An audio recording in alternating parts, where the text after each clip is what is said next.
বাংলাদেশ পরিসংখ্যান bureau BBS জানুয়ারি 2025-এ বাংলাদেশের দারিদ্র্য ম্যাপ 2022 প্রকাশ করেছে। রিপোর্ট অনুযায়ী দেশে বর্তমানে দারিদ্র্যের হার 19.2%, শহরে দারিদ্র্যের হার 16.5% এবং গ্রামে দারিদ্র্যের হার 20.3%। দারিদ্র্যের হার সবচেয়ে বেশি বরিশাল বিভাগে 26.6% এবং সবচেয়ে কম চট্টগ্রাম বিভাগে 15.2%। বাংলাদেশের সবচেয়ে বেশি দারিদ্র্যের হার মাদারীপুর জেলায়।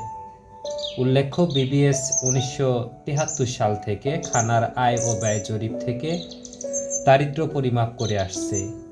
তারই ধারাবাহিকতায় 2022 সালে খানার আয় ও ব্যয় জরিপ 2022-এর 17তম রাউন্ড পরিচালিত হয়েছিল, যেখান থেকে জাতীয় ও বিভাগ পর্যায়ের তথ্য উপাত্ত উঠে এসেছে। মূলত খানার আয় ও ব্যয় জরিপ এবং জনশুমারি ও গৃহ গণনার উপর ভিত্তি করে স্মল এরিয়া এস্টিমেশন পদ্ধতি ব্যবহার করে দেশের সকল জেলা ও উপজেলার দারিদ্র্য হার প্রাক্কলন করা হয় এবং প্রয়োজনীয় বিভিন্ন দারিদ্র্য মানচিত্র প্রণয়ন করে থাকে, যেখানে দারিদ্র্যপ্রবণ অঞ্চল ও অতি দারিদ্র্যপ্রবণ অঞ্চলসমূহ মানচিত্রে উপস্থাপন করা হয়।